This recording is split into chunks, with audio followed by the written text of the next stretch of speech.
Ini kayak khotbah jadinya di sini. Oke. Saya udah bilang, saya jadi mau pakai mikrofon aja biar dekat di sini.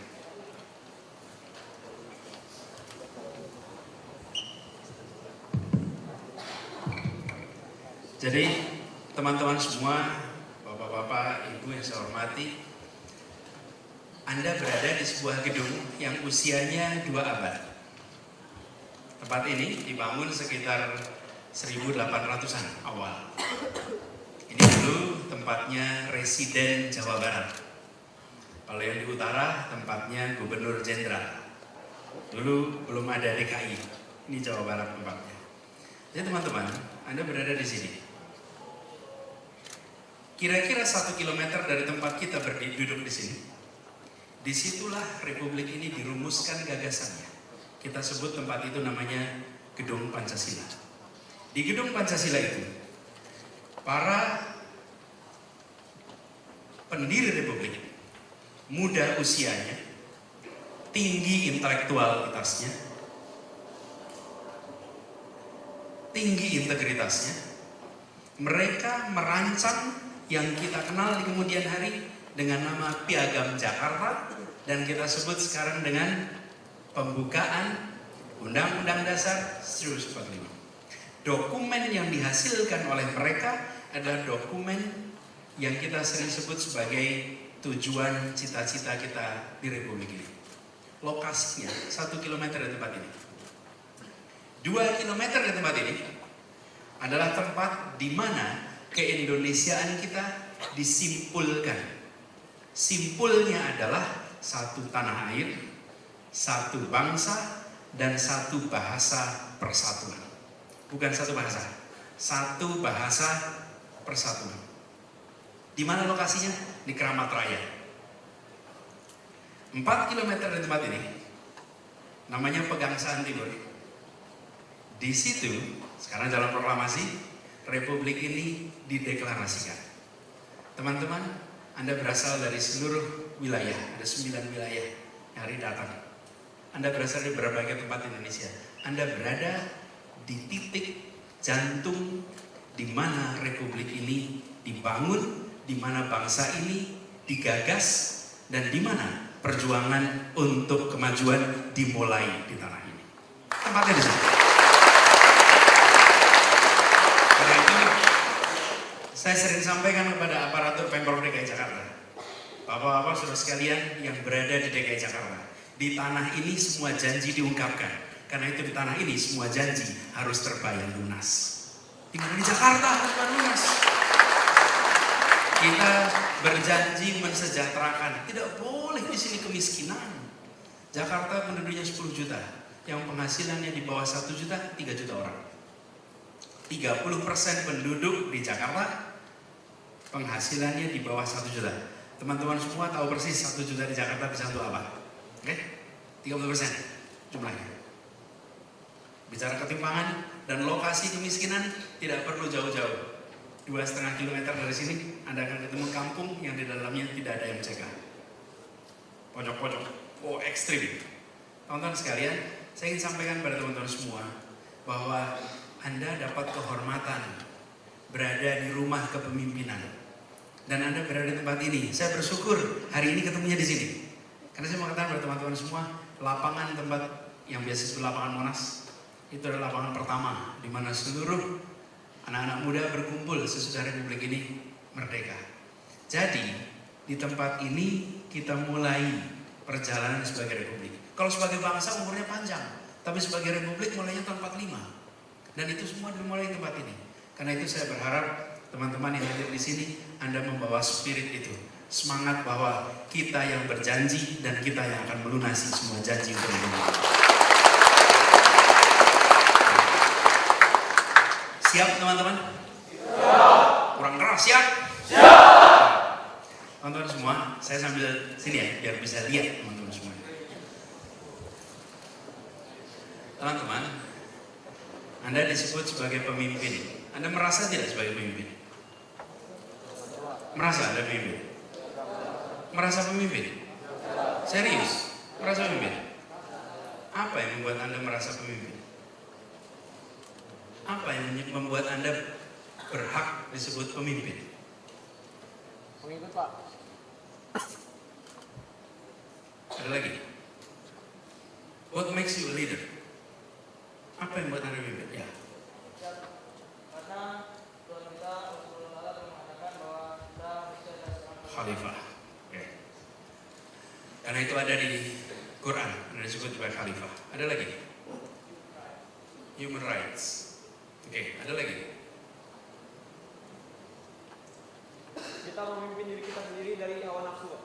Dari hawa nafsu. Oke. Ada lagi? Ya. Visi. Oke, apa lagi? Hawa nafsu, visi, human right. Tadi khalifah. Apa lagi? Ada pengikut. Apa lagi? Betul. Apa lagi? Kontribusi. Apa lagi? Apa? Amanah. Apa lagi? Apa lagi? Kepedulian. Yang perempuan? Ya. Pertanggungjawaban. Oke. Kalau Anda punya pertanggungjawaban, Anda punya visi, Anda punya human right, apa langsung otomatis jadi pemimpin? Jadi apa yang buat Anda pemimpin? Yang pertama dijawab. What makes you a leader is follower. Tanpa pengikut, you are no leader. Oke? Anda lagi sholat sendirian. Tahu-tahu di belakangnya ada satu orang. Nama Anda berubah jadi apa?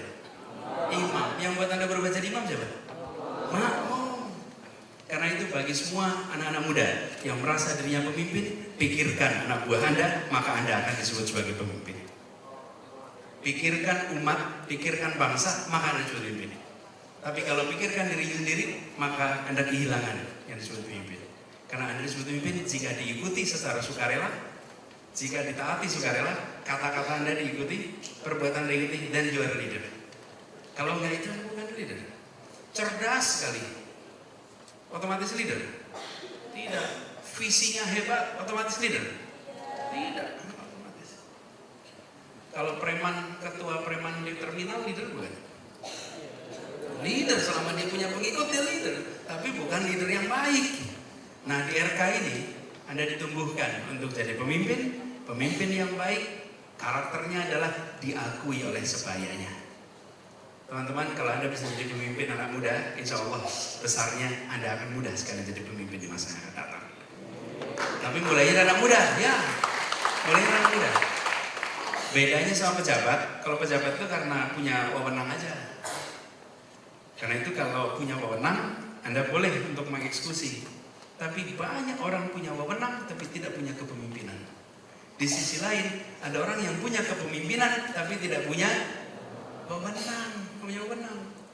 Karena itu teman-teman, kita berharap mudah-mudahan dari RKI nanti akan tumbuh pemimpin-pemimpin yang satu sisi punya kepemimpinan, di sisi lain nantinya punya otoritas.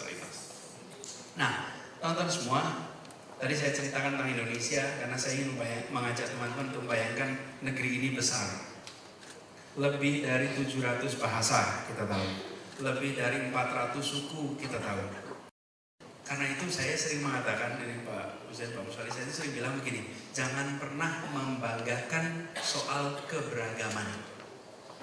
Keberagaman itu tidak perlu dibanggakan.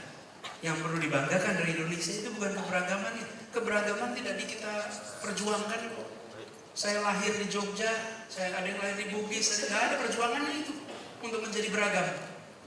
Yang hebat dari Indonesia bukan keberagamannya, tapi persatuan di dalam keberagamannya. Itu kehebatan kita.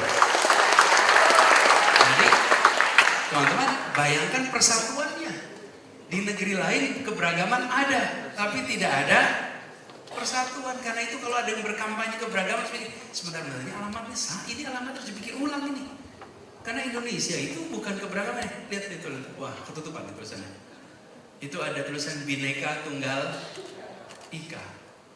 Kata kuncinya apa di situ? Kata kuncinya apa di Bhinneka Tunggal Ika itu? Satu, yang mana kata satu itu? Ika, no, tunggal. Tunggal. Ika itu, iku, itu. Beragam yang satu itu, untuk negesin. Ikanya itu menegaskan pada satu. tunggal. Nah, kita sering lebih banyak bicara yang pertama katanya daripada kata tunggalnya. Teman-teman sekalian, kalau cuman beragam, India lebih beragam, Cina beragam, Afghanistan beragam, Papua New Guinea lebih beragam dari kita. Kalau soal beragam, tapi soal persatuan, lihatlah Nusantara kita. Di situ letaknya persatuan. Nah, jadi saya bayangkan teman-teman semuanya, mari jadi orang-orang yang menjaga persatuan. Dan persis yang disampaikan tadi, bisa menjadi jembatan, bisa berbicara dengan semua. Jangan pernah khawatir berdialog dengan semua. Dan jangan pernah takut dengan segala macam kritik, even caci maki sekalipun. Jangan pernah khawatir. Jangan khawatir. Anda tahu Agus Salim? Harus tahu. Agus Salim. Agus Salim itu bisa berapa bahasa? Belasan bahasa. Belasan bahasa Agus Salim itu. Cerdasnya luar biasa. Belasan bahasa beliau bisa. Oke? Tapi kalau beliau lagi pidato, diejek, bahasa sekarang dibully. Maju ke podium, nanti orang bilang baik karena dulu punya jenggot tuh. Jadi teman-teman jangan membayangkan kalau Anda jadi pemimpin, Anda hebat, lalu bebas bully. Jangan. Kalau Anda mau jadi pemimpin, Anda harus siap menghadapi semuanya. Jangan Anda bayangkan steril, jangan. Teman-teman ingat konferensi Asia Afrika? Ingat, coba ya. Tahun 55. Itu kalau teman-teman baca koran-koran, tahun 55 menjelang bulan April, isinya kritik luar biasa. Kepada siapa? Kepada Bung Karno, kepada Ali Sastromijoyo. Kenapa? Karena menyelenggarakan konferensi yang di masa itu disebut sebagai menghambur-hamburkan uang. Ya. Hari ini tak lagi ada orang yang membaca bully itu. Semua orang akan mengatakan itu adalah konferensi bersejarah yang membebaskan Asia dan Afrika dari kolonialisme. Pemimpin adalah orang yang bergerak karena dia memiliki keyakinan atas visi. Jadi teman-teman semua, Anda semua sebagai pemimpin, dia punya orang yang mengikuti. Anda harus punya visi, Anda harus punya gagasan, Anda punya idealisme. Kalau tidak ada idealisme, tidak punya visi, tidak punya gagasan, Anda akan mudah hilang di tengah jalan. Anda akan belok kanan kiri. Visi itu pegang. Tanpa itu sulit sekali. Karena itu saya selalu mengatakan kalau orang jadi pemimpin punya 3 level harusnya. Gagasan, sesudah itu kata-kata, sesudah itu kerja. Tidak boleh hanya kerja, harus ada kata-kata. Tidak cukup hanya kerja. Karena kerja tanpa kata-kata, Anda akan kehilangan narasi. Tapi kerja dengan kata-kata tanpa visi akan kehilangan arah. Karena itu, gagasan, kata-kata, kerja. Akhir-akhir ini kata-kata sering tidak dihargai. Dianggap kata-kata tidak penting. Kalau kata-kata dianggap tidak penting, lihatlah semua isi kitab suci, isinya kata-kata. Lihatlah semua media, isinya kata-kata. Kata-kata itu penting sekali. Karena itu kalau boleh mengutip Bung Karno, dia bilang banyak bicara, banyak bekerja. Supaya semua yang mengikuti punya bayangan untuk arahnya. Dan pemimpin harus punya gagasannya sebagai pegangan. Kemudian terjemahkan dalam kata-kata. Kemudian diterjemahkan dalam kerja. Ada kerja. Jadi saya berharap teman-teman semua miliki visi itu, miliki gagasan itu. Nah, saya ingin sampaikan kepada teman-teman, gagasan Republik ini, Anda ini pemimpin muda. Untuk pemimpin bukan hanya diri pribadi, bukan hanya keluarga, tapi rumah kepemimpinan ini kita semua membayangkan Anda jadi pemimpin untuk bangsa kita hari ini dan masa depan. Jadi saya sudah merasakan manfaat dari RK ini. Saya dulu kalau mau cari asisten pasti tanyanya Pak Musoli. Nanti disuplai dari mana? Dari rumah kepemimpinan. Beberapa asisten saya adalah alumni-alumni RK. Dan ini tidak boleh lama-lama. 2 tahun pergi, 2 tahun pergi. Bukan pergi dari saya, pergi ke luar negeri dan teruskan. Saat ini 2 sudah PhD yang membantu saya, Arif sama Sokwan. Satu lagi nyusul. Faisal Arif. Insyaallah, satu-satu. Dan teman-teman semuanya, saya membayangkan Anda pemimpin hari ini dan pemimpin besok. Karena itu tolong Anda ingat persis. Tadi ada satu kalimat di situ yang menarik sekali. Dan kalimat ini kunci. Apa sih yang membuat para pendiri republik itu dahsyat dibandingkan banyak generasi sesudahnya? Karena mereka mencintai bangsanya melampaui cintanya pada dirinya. Saya ulang. Ya, mereka mencintai bangsanya melebihi cintanya pada dirinya. Itu kalimat yang tadi ada, meskipun wordingnya beda. Ini wording saya. Tadi wordingnya kira-kira mencintai bangsa lebih. Teman-teman sekalian, karena itulah kenapa mereka jadi pemimpin.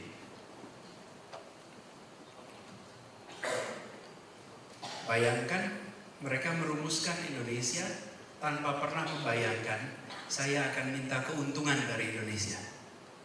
Tidak ada satupun dari mereka yang ikut mendirikan ini sambil mendirikan sambil bilang saya ingin dapat saham dari Indonesia.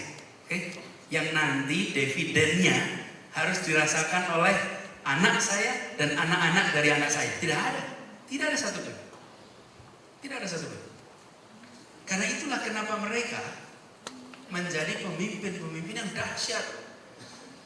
Saya cerita pengalaman pribadi, saya masih mahasiswa seperti teman-teman ini. Saya mahasiswa ketika kuliah dulu suka jadi panitia. Anda juga sering panitia bukan? Saya kalau dulu panitia itu posisinya posisi yang ecek-ecek, yang nggak terlalu penting. Apa posisinya? Seksi transportasi. Kurang keren gitu dari sisi jabatannya. Kurang keren. Karena kalau yang keren itu ketua panitia gitu. Saya masih generasi awal, saya pilih menjadi bagian penjemputan, pengangkaran. Kenapa? Saya yang paling banyak berinteraksi dengan tokoh-tokoh yang diundang ke Jogja. Bukan ketua panitianya, bukan sekretarisnya, bukan ketua-ketua. Yang paling banyak berinteraksi siapa? Yang jemput di airport, yang antar pergi-pergi. Saya pilih jabatan itu. Nggak penting, nggak ditengok. Tapi itu yang saya paling banyak. Kenapa? Saya ketemu dengan tokoh-tokoh ini. Belum ada internet, belum ada itu semua. Dari mana kita jemput? Satu ketika saya menjemput seorang tokoh namanya Imaduddin Abdurrahim. Mungkin yang di Bandung sih apa? Bang Imad ya. Saya jemput Bang Imad. Saya bacanya Bang Imad itu kuliah tauhid. Atau mungkin pada baca nih kuliah tauhid.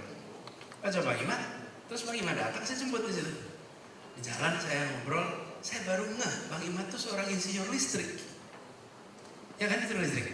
Jadi saya tanya elektro. Saya tanya Bang Imad, gimana ceritanya Bang Imad itu dulu belajar listrik? Terus dia cerita begini, saya lupa SMP atau SMA di Sumatera Utara ada peresmian bendungan Asahan. Lalu kata beliau, semua kita jalan kaki berjam-jam ke lokasi peresmian karena ingin lihat wajah Bung Hatta. Oke? Anda bayangkan tahun 50-an ini. Belum ada televisi, belum ada koran, listrik belum ada. Pengen lihat wajah Bung Hatta. Inilah pemimpin kita. Kata beliau, berjam-jam kami jalan kaki ke lokasi peresmian. Lalu Bung Hatta di sana berpidato. Kata-kata, ingat ini, kata-kata. Beliau tidak membangun dan menggali. Kata-kata. Dan Bung Hatta mengatakan begini. Indonesia ke depan akan membutuhkan banyak sekali pembangkit listrik. Bendungan-bendungan seperti ini.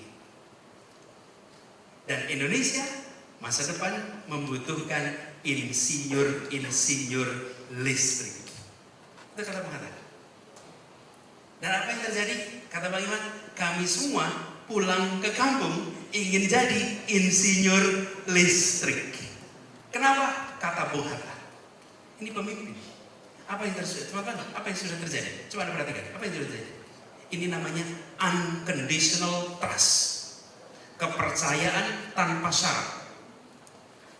Bayangkan, ada satu orang bicara, pulang semuanya bilang, ambil duit. Kenapa? Karena tak satu pun dari orang yang hadir di tempat itu membayangkan begini. Apa keluarganya punya proyek listrik ya? Apa keluarganya mau dikasih proyek bendungan? Nah, ada. Tidak satu pun. Semua orang mengatakan Bung Hatta mencintai bangsanya melampaui cintanya pada dirinya. Karena itu dia mendapatkan unconditional trust, kepercayaan tanpa syarat, tidak ada syaratnya, taat. Dan Bang Iman tuh cerita, kemudian saya mimpi jadi insinyur listrik, ke Jakarta, ke Bandung, daftar, kata-kata apa yang teringat di kepalanya, kata-kata Bung Hatta.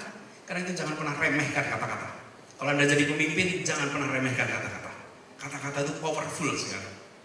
Dan ini, teman-teman sekalian, diceritakan oleh Bang Iman 50 tahun sesudah kejadian. Dan beliau masih mengingat kejadian ini. Ini teman-teman semua memberikan pesan pada kita. Anda ingin dipercaya, jadilah pemimpin yang memiliki satu karakter, berintegritas. Itu kuncinya. Tidak ada satupun orang yang melihat para pendiri republik ini, wah ini kepentingannya apa ya? Tidak ada.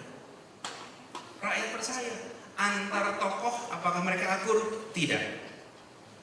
Oh, tidak akur. Kenapa? Berdebat. Tidak pernah selesai berbeda pikiran.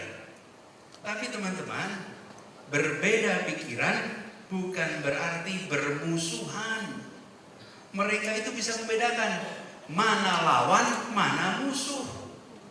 Musuh itu untuk dihabisi.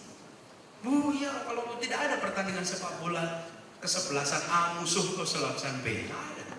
Pasti istilahnya lawan. Apa artinya? Lawan itu saling menguatkan. Lawan badminton adalah teman olahraga. Betul tidak? Lawan debat adalah teman berpikir. Betul tidak? Hari ini seringkali begitu berlawanan berarti bermusuhan. Teman-teman RK harus jadi contoh. Berlawanan adalah persahabatan. Berlawanan adalah bersama. Nah, boleh. Biasa aja. Kita ini kalau udah berlawanan sekarang berlawanan pikiran langsung berlawanan hati. Jangan, hatinya tidak usah berlawanan, cukup pikirannya aja. Cukup pikirannya saja. Dan ini teman-teman dibuktikan dalam keseharian. Mereka bersahabat, ideologinya beda sama sekali. Ada yang ideologinya komunis, ada yang ideologinya Islam, ada yang nasionalis. Tapi ketika bicara tentang persahabatan jalan terus. Teman-teman, Anda punya tanggung jawab. Nanti dari RK ini pilihan-pilihannya beda-beda nanti. Pasti beda-beda. Jaketnya aja beda-beda. Betul ya? Jaketnya beda-beda.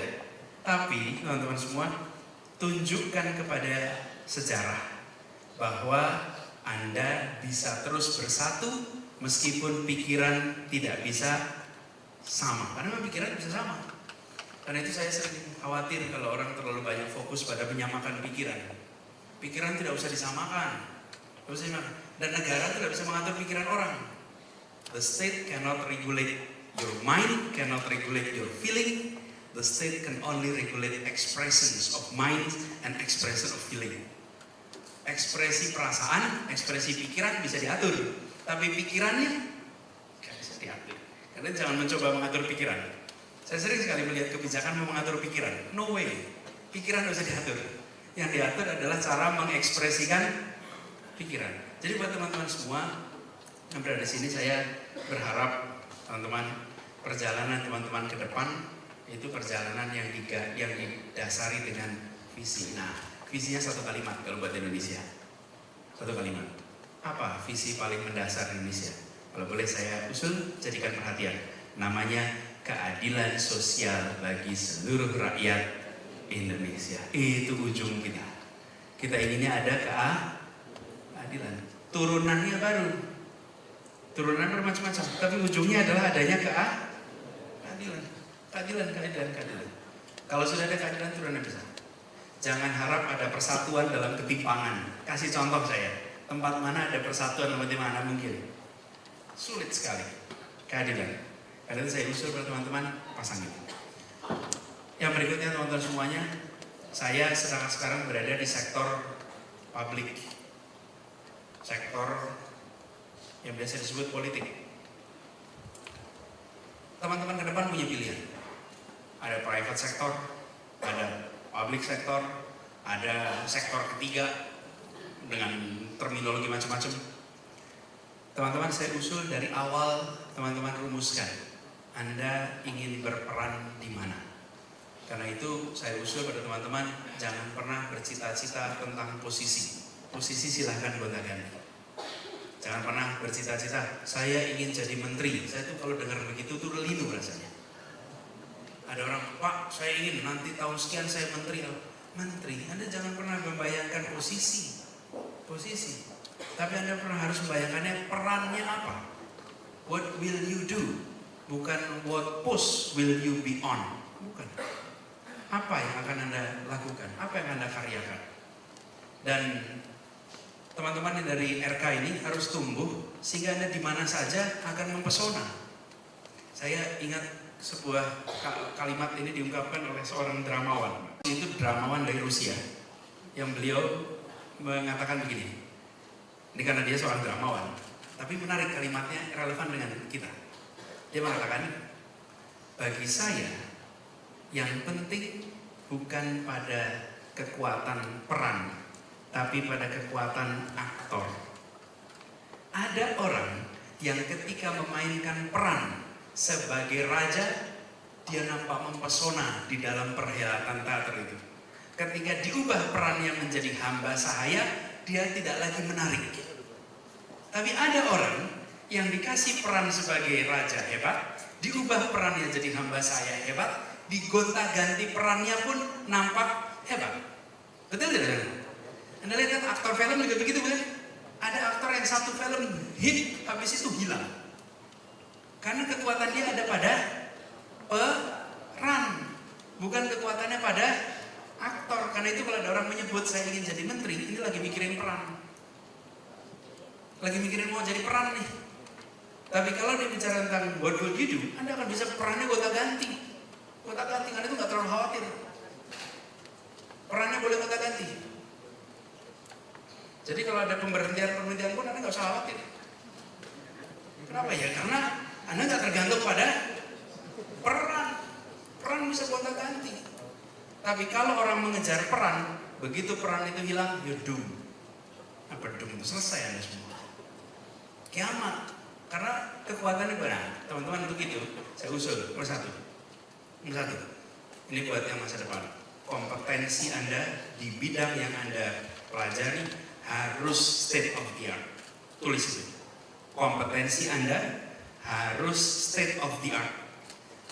Dan Anda berkewajiban untuk menguasai sampai di level advance. Terserah bidang Anda apa. Tidak harus Anda bidangnya sama dengan yang lain. Tapi bidang apapun state of the art. Nggak boleh dari RK tidak menguasai state di bidang Anda. Kalau Anda bidangnya biologi, maka you have to master state of the art. Kalau bidang Anda adalah jurnalistik, state of the art. Dan teman-teman, hari ini Anda harus bisa, yang pertama kompetensi. Yang kedua, jaringan teman-teman. Jaringan Anda yang dibangun tidak boleh level nasional saja, tapi harus level global. Dan untuk level global itu tidak rumit-rumit sekarang, tidak harus pergi conference. Lihat aja Facebook Anda. Facebook temannya siapa? Teman SD, teman SMP, teman SMA. Kalau Facebook Anda adalah teman SD, SMP, SMA, maka alat supramodern ini Anda gunakan untuk merawat hubungan masa lalu tradisional. Ya, Anda nggak pakai. Coba bayangkan, Anda Facebook belajarnya biologi, bertemankah Anda dengan ahli-ahli biologi terkemuka dunia? Bertemankah Anda dengan pusat-pusat penelitian biologi terdepan dunia? Hari ini tidak perlu pergi, Anda bisa nyambung semuanya. Be part of global network. Ada bagian dari itu. Jadi perspektifnya global. RK 2018 tidak boleh seperti rumah kepemimpinan 1918. Hari ini ada bagian dari dunia. Karena itu yang kedua adalah jaringan network global. Konsekuensinya ketiga, teman-teman semua harus menguasai bahasa RK nggak boleh menguasai bahasa internasional, nggak ada. Saya tidak bilang bahasa asing ya. Saya belajar bahasa, ada bedanya nggak? Ya, bahasa Myanmar itu bahasa asing. Tapi bukan bahasa internasional. Anda semua harus menguasai bahasa internasional. Itu emas, teman-teman. Lalu teman-teman semuanya, kalau Anda punya kompetensi, Anda punya jaringan global, Anda punya bahasa, lanjutannya adalah Anda harus menguasai literasi dasar, basic literacy. Nanti Anda cek tuh, literasi dasar itu, Google aja, ada semua itu. Jadi teman-teman, saya sudah sering mengatakan, jangan lagi bicara anak teman-teman di RK harus punya minat baca, itu harus. Tapi yang lebih penting adalah punya daya baca. Bukan hanya minat baca. Seringkali kita minat baca tinggi, daya baca rendah. Minat baca WA tinggi. Begitu tulisannya panjang, skip. Itu daya baca itu. Itu daya baca. Betul tidak? Betul. Lihat buku begitu. Begitu buku agak tebal, mundur langsung. Enggak. Karena itu dulu waktu Harry Potter itu muncul dengan buku apa sih judulnya yang panjang? Ya Harry Potter sebenarnya. Itu saya sempat bilang, saya tidak terlalu cocok dengan isinya. Tapi saya suka bahwa anak-anak SD membaca buku sampai 700 lembar. Sehingga dia kalau lihat buku 200 itu kecil. Saya pernah lewati 700. Karena itu menimbulkan percaya diri untuk lihat buku tebal. Hari ini kita begitu lihat buku 200, aduh. Bentar. Nanti kalau Anda udah merasakan kuliah, apalagi bidangnya ilmu sosial, saya merasakan itu. Semua yang ambil PhD ilmu sosial, seminggu 1.300 sampai 1.500 lembar per minggu yang harus baca. Itu kalau tidak ada daya baca, daya baca. Jadi saya literasi, basic literasi. Yang berikutnya adalah critical thinking. Teman-teman, tumbuhkan critical thinking. Ini tidak bisa tidak. Pemilik masa depan harus memiliki kemampuan berpikir kritis. Saya sering mengatakan begini, ingin memerangi ekstremisme mudah, tumbuhkan kemampuan berpikir kritis. Ekstremisme itu langsung tumbang ketika ketemunya dengan critical thinking. Semua ide ekstrim yang tidak bisa diterima akal sehat, ditolaknya adalah dengan critical thinking. Ekstremisme itu ada di banyak tempat. Di bisnis pun ada ekstremisme. Ini ada Pak Bahtiar yang jago bisnis. Kalau ada orang menawarkan pada Anda, berikan saya modal 10 juta, dalam 3 bulan akan jadi 40 juta. Oke? Dengan contoh macam-macam. Kalau tidak ada critical thinking, Anda serahkan itu uang 10 juta itu. Karena nggak didetailkan, itu namanya ekstremisme, tapi bisnis. Jadi ekstremisme itu jangan selalu dibayangkan sebagai agama, ideologi, keyakinan. Tidak, ekstremisme itu ada di mana-mana. Ekstremis berpikir yang ekstrim itu mungkin. Critical thinking. Yang berikutnya teman-teman, creative thinking. Anda semua harus memiliki kemampuan berpikir kreatif. Dan ini artinya munculkan imajinasi. Munculkan imajinasi. Satu ketika saya ini pernah